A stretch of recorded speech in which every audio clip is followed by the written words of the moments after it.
I just said that story just to figure out a few principles from this passage that we read today. Luke chapter 5, verse 1 to 11. It's a very familiar passage. Almost everybody in Sunday school teaches that as part of a Sunday school story sometime or the other.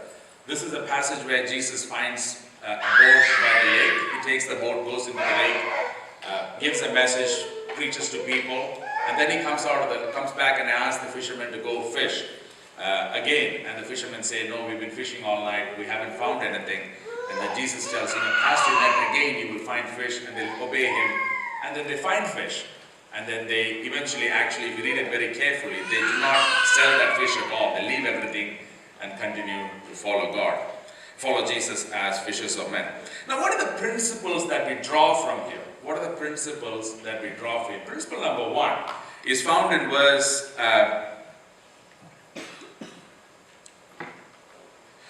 number 2. And there he saw 2 boats standing by the lake, but the fishermen had gone from them and were washing their nets. The fishermen were doing what they were supposed to be doing. The fishermen they had fished, they'd come back from the sea, the nets were dirty, they were cleaning it, setting it up for the next time they were going to go fish. Principle number 1, God's calling for us always comes to us in the point of our vocation. God does not, I'm yet to see somebody who tells me that, brother, I was in deep sleep, I was woken up and this was God's calling for me. I'm yet to see somebody, or I'm yet to see somebody who says, brother, I took a time off and I was sitting and doing nothing and God spoke to me and this is God's calling for me. No. God's calling for people, and I'm not referring to only full-time mission calls, I'm referring to the call to be a witness for the Lord. It is the role of every Christian to be a witness for the Lord. So therefore, God expects us to be doing what we are doing where the Lord has placed us, and our calling comes there and then. Here's a very simple classic example. I can do whatever dance I want to do, but I will never be able to reach any of your classmates or any of your colleagues where you are. For all you know, you are probably the only Christian that they will ever come across in their life. So if the Lord has placed you in a insurance company, or if the Lord has placed you in a factory, or if the Lord has placed you in an IT field, if the Lord has placed you in management, if the Lord has placed you in a school, if the Lord has placed you in a college, if the Lord has placed you wherever, it doesn't matter where the Lord has placed you. The Lord expects you to be faithfully doing what He has placed you to, and there in their faithfulness is the Lord, where the Lord meets you and tells you, this is what I want you to do. Most often than not, people say, and I've heard it, I find it very difficult when one of my friends said, Remo, I am fed up with life, I am going to sit quietly at home and I am going to wait for the Lord to speak to me. It is great, fine, I have no problem, the Lord can speak to you in your silence, but the Lord does not want us to be lazy men and women doing nothing. There is a purpose with which the Lord has given us education. There is a purpose with which the Lord has given us talent. There is a purpose with which the Lord has given us capabilities. There is a purpose with which the Lord has given us jobs. And He expects us to be faithful in fulfilling that. Let's be very honest. Not many people, not everyone who aspired to come to this country made it to this country. Some of you did. Each of you did here in this country. Not everyone who went with you, along with you, made it across the shores into this country, at least legally. If the Lord has placed you there, there's a purpose why He's placed you here for, and therefore in that purpose, God wants you to be faithful to doing what you're doing, and it is in that context that the Lord speaks to us. And it is in that context that the Lord calls us to be specific witnesses for the Lord. No, I am not calling you all to stop, resign today and go back to Timbuktu, or go to Africa, go to Indonesia, go to India. No, I am not saying that. If the Lord is calling you that, He'll make it clear to you. But that's not the point of my point I'm making. The Lord wants us to be faithfully focused on what He has placed us in. Therefore, He will be able to talk to us as to the need that He wants us to address. That's principle number 1. Principle number 2 is found in verse 3. And then he got into one of the boat, which was Simon Peter's, verse 4, sorry. When he had stopped speaking, he said to Simon, launch out into the deep and let down the nets for a catch. Here is one of the seemingly crazy suggestions. You must understand Jesus was not a fisherman. Of course, he grew by the seashore, he grew by Galilee, but he was not a fisherman. He was a carpenter by trade. And he was Jesus telling to career fishermen, go out to fish. It's like me going into, my brother is a software security specialist, basically he's a ethical hacker. It's like me going to my brother's house and telling Mano, I think that's the code you got to run. I mean, that if you ran that code, you probably might be able to exploit that port to be able to get access to the other guy's computer. He's going to look right into my face and say, Remo, stop it. That is stupid. That's not your area. Don't poke your nose. Peter could have easily said that, Jesus, listen, you're a carpenter. I'm not going to come and tell you that this 2x4 is going to fit well into that 2x4. So don't come and tell me that this is how I've got to fish. Jesus was asking Peter and his friends to do one of the most absurd things that anybody could have asked them to do. Remember the verse following, he says, but Simon answered him, say, Master, we have toiled all night and caught nothing. So it's not like they're not gone into sea. They've already gone into sea, done the job and come back. They've fished all night and got nothing. And Jesus is asking them to go out and fish in the same spot again. Principle number 2, my brothers and sisters, when God calls you to be a specific witness, most often than not, it will always be crazy. It was as crazy as God asking Christy to move from UK to Sri Lanka. It's as crazy like Christy to move from UK to Sri Lanka and marry a Sri Lankan. As crazy for God asking Christy to go and set up a place in Jaffna when the war was full blown at its peak. God, when He asks us to do something, it's always outside our comfort zone. It's always crazy. It's always something that we cannot comprehend to happen. Principle number 3. Simon Peter had absolute moral right to say, Jesus, this is not your department. This is not going to work. So therefore, I am not going to do it. But here's amazing Peter's response. And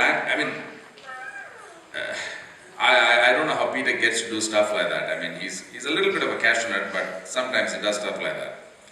And he says, verse 5, but Simon answered and said, Master, we have toiled all night and caught nothing. Nevertheless, at your word, I will let down the net. The choice you and I as Christians have when God's call comes clearly to us is only one. The right choice that you and I have is only one, is to say, Lord, you have said so, therefore I will do it. Christy could have easily turned around and said, Lord, no, I don't want to leave this happy life in UK. I don't want to go and marry someone in another culture which I don't even understand, I don't even know. And I am not going to risk my life sitting in Jaffna when the Sri Lankan army and the LTT are at loggerheads fighting with these. I am not going to set up shop in Jaffna. No, it's not going to happen. He could have easily said those things. But Christy moves out to say, no, I will go. I will not say no to you. I do not understand this. I do not get it. I do not know how this is going to happen, but I will go. Principle number 3 in this passage is the only response you and I can have, the only right response you and I can have when God's call comes to our life is to be able to say, yes, Lord, I will do. And, God amazingly answers their response and they get a large catch of fish. And that's not my focus of my 4th principle at all. My 4th principle is not that success will always follow you. No. My 4th principle is this. Okay, here's a businessman. Okay, remember this. Peter has toiled all night and they've come back to the shore and there's no fish for sale. I don't know how many of you, if you lived by the coast and if you lived in Chennai or if you wanted to catch fresh fish, most often than not, we would go to the sea and wait for the boats to come in and get good fish. Because we know those fish are fresh, they've not been frozen, they're fresh catch, they're probably a little cheaper, they're probably better, they're probably nicer, you get the choice of your fish.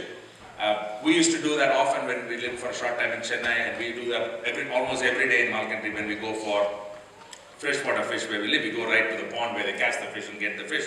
So remember this, Peter has fished all night, come back to the shore with no fish, so there's no fish to sell. And then Peter gets a load of fish, okay? A load of fish. What would you and I do?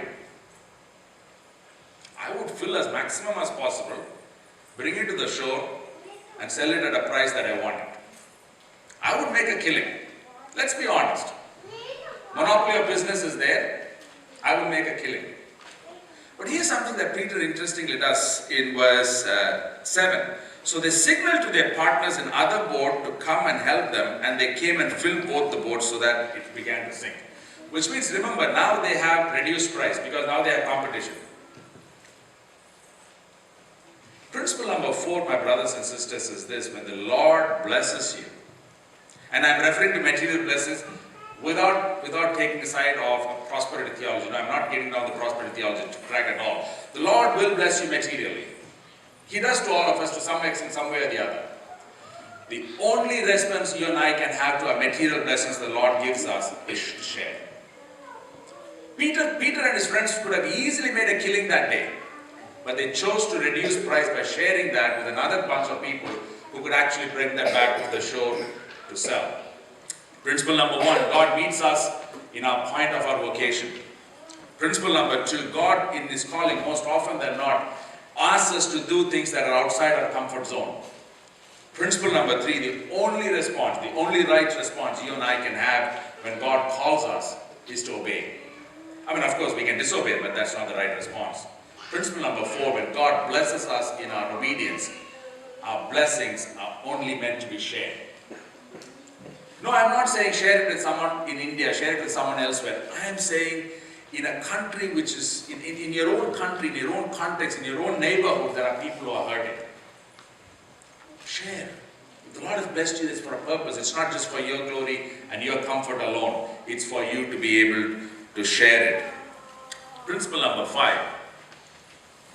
How often have you not heard testimonies like this? And I'm not making a mockery of testimony. People would come up to stage and say, the Lord blessed me. I asked the Lord and the Lord gave me this. I asked the Lord and I have been very blessed. In fact, I've heard someone actually go to the extent of saying, I was so humble, brother, and that beats it. The moment you say I was so humble, you're already proud. He would come and say, I was so humble, brother. I humbled myself in God's feet and therefore the Lord blessed me. To me, testimonies, those likes don't excite me, simply because they do not bring glory to God. They bring glory to a person. Principle number 5, every blessing, and I'll tell you why I say this in a bit. Every blessing needs to bring us to a place of introspection of our own lives. Here's the reason why I say this. Verse 8, when Simon Peter saw it, he fell down on his knees, fell down at Jesus' knees saying, depart from me, for I am a sinful man, O Lord. Now if I was Peter, you know what I would have done? Lord, can we go fishing again tomorrow? Just tell me where to put the net, I want to make more fish. I would have made Jesus my partner, business partner. I would have said, let's go 50-50 or 60-40 or 70-30, depending on how desperately I want Jesus to be my partner. I would have looked for a lifelong relationship to be Jesus to be my fishing spot consultant. But Peter is actually saying, leave, I can't handle this. This is way too much for me, leave. I'm not saying this that I'm asking you to ask Jesus to leave out of your life. The principle that I want us to derive from that is, every time we are blessed by the Lord, we've got to question our own lives.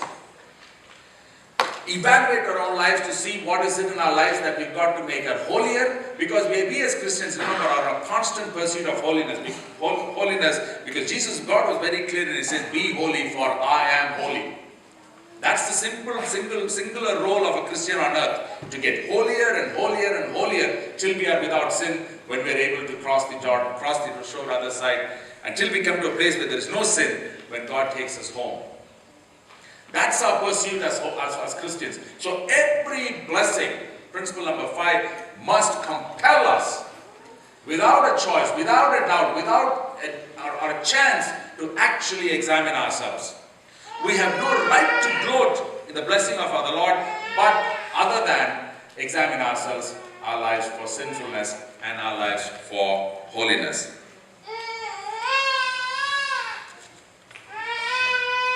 And final principle, anything and everything the Lord gives us is not for us. It's for us to follow Him.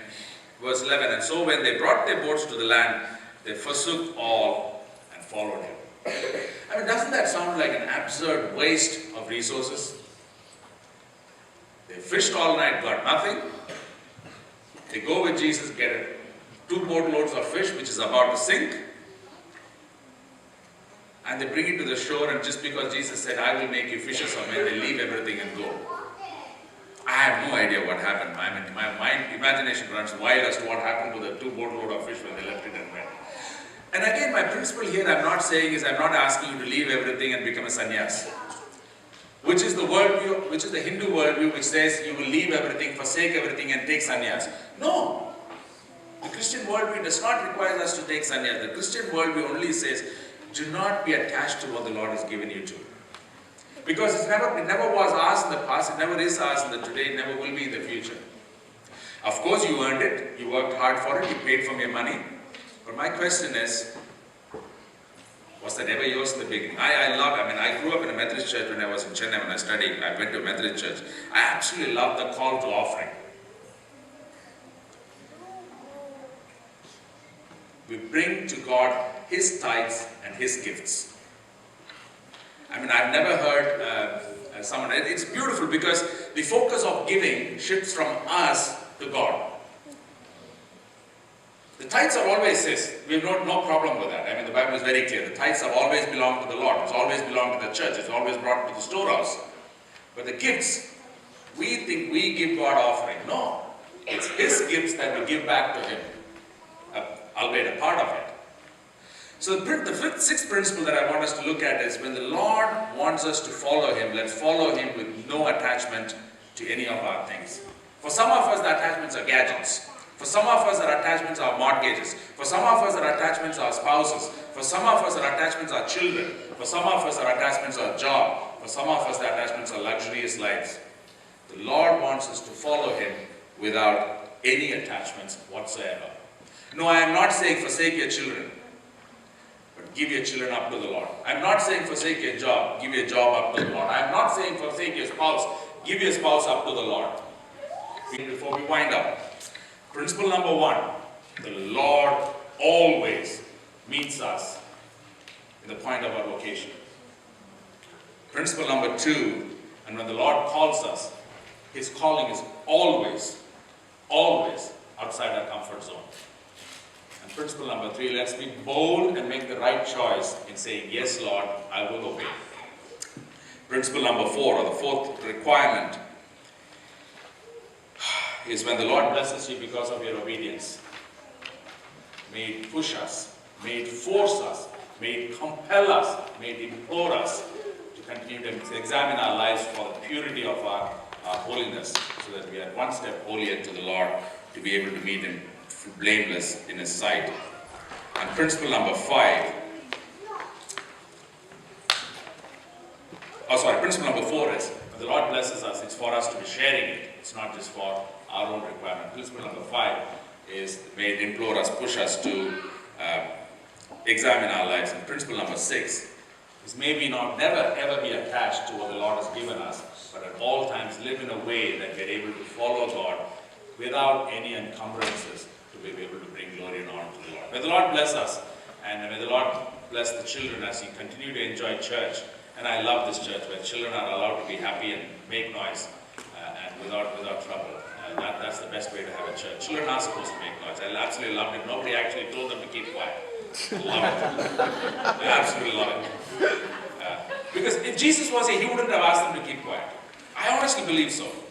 He wouldn't have asked them to keep quiet. So I absolutely love it when children are allowed to make noise in church, which is good. And that's how Jesus would have dealt with children. So children need to be children. So my dear children, remember this one thing. I love children so much that we went out and made 4 of our own. I have 4 boys. What you learn today is something that will stay with you for life. What you don't learn here will never come together in life. So when your teachers teach you, learn as much as you can, take in as much as you can, and may the Lord help you to become bright, beautiful witnesses for the Lord in this country or wherever He takes you to be a witness for the Lord.